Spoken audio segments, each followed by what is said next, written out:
مساء الخير، ازيكم؟ عاملين ايه؟ انا ميادة ودي قناتي. هنعمل مع بعض النهاردة الفراخ التندوري على الطريقة الهندية زي المطاعم بالظبط، ويمكن احلى كمان. وهنعمل الرز البسمتي اللي بيتقدم معاها في المطاعم برضو. وهنعمل سلطة الزبادي حلوة قوي برضو بتتقدم مع الوصفة دي. في البداية هنا هنبدأ نحضر تتبيلة الفراخ.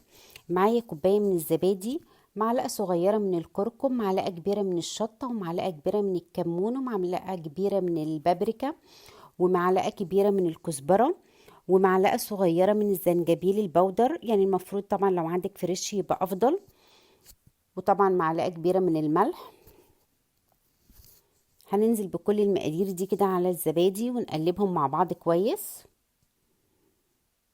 معايا هنا 5 فصوص من الثوم مفروم، معلقة صغيرة من ملح الليمون.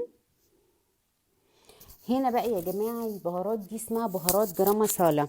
البهارات دي بتبقى هندي، يعني ممكن ما تلاقيهاش قوي عند العطار، بس غالبا هتلاقيها في السوبر ماركت، يعني في المكان اللي هو بتاع العطارة.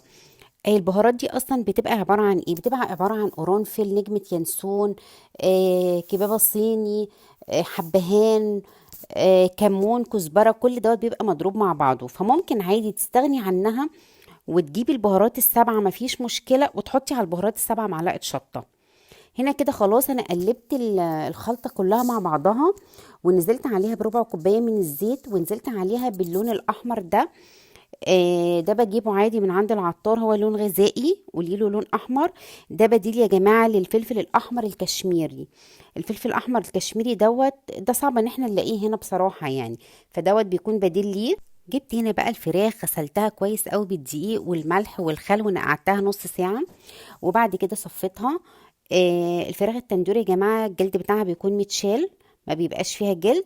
عملتها شوق كده بالسكينة بالشكل ده. هبدأ بقى انزل الفراخ كده واقلبها في التتبيلة كويس قوي. احاول كده ان انا اغلفها كويس، واحاول كده ان انا ادخلها في الشوق من جوه بالشكل ده. بس يفضل يعني تكوني لابسة جلافز بس علشان اللون ما يبهدلش ايدك بالشكل ده كده.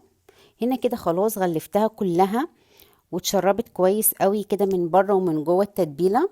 هغطيها بقى بستريتش وهدخلها التلاجة ليله كامله. هو طبعا المفروض ليله كامله يعني، لكن لو ما عندكيش وقت مش مشكله، ممكن ساعتين 3، بس هنا انا دخلتها ليله كامله.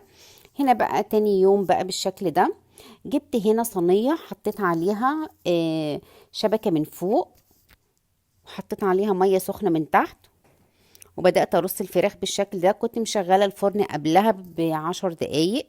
جبت ليمونة هنا بقى كده وعصرتها عليها بالشكل دوت، وهحط عليها شوية من الزيت كمان على الفراخ، وهدخلها الفرن على درجة حرارة 200 في الرف اللي في النص. هتقعد معايا حوالي ساعة ونص كده. هنبدأ بقى نعمل الرز. جبت هنا نص كيلو من الرز، نقعته حوالي نص ساعة بالشكل ده. تعالوا بقى اقول لكم هنعمل ايه فيه. عندي هنا بقى حلة على النار فيها ميه، يعني مثلا نص كيلو الرز حطي لتر ميه. نزلت بشويه من الزيت وورق لورا. هنا حبهان، فلفل اسود حصى، كبابه صيني، قرفه. معايا هنا معلقه كبيره من الخل. الخل بيدي بياض رهيب للرز. مكعب مرقه. هقلب كل ده مع بعض. هبدأ انزل بقى بالرز بعد ما صفيته بالشكل ده.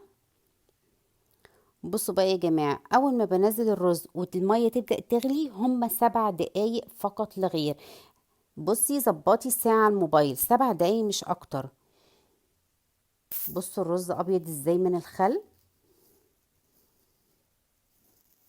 هنا كده خلاص المية بدأت تغلي معايا. في الوقت دوت هعدي 7 دقايق بالظبط، وبعد كده اخد الرز اصفيه. هنا كده خلاص يعتبر ان انا شلته بعد ما عدى 7 دقايق. في نفس الحلة حطيت معلقة من السمنة ومعلقتين من الزيت، ونزلت بالرز بعد ما صفيته بالشكل ده. هبدأ كده اقلبه بس بالراحة طبعا يعني عشان ما يتكسرش. انا حسيت ان الرز عندي هنا ملحه مش مظبوط، فزودت شوية من الملح كده تمام. هحط بقى على وشه بقى معلقتين من الزيت، وممكن معلقة من السمنة، وهغطي عليه بقى واسيبه على نار هادية لمدة ربع ساعة.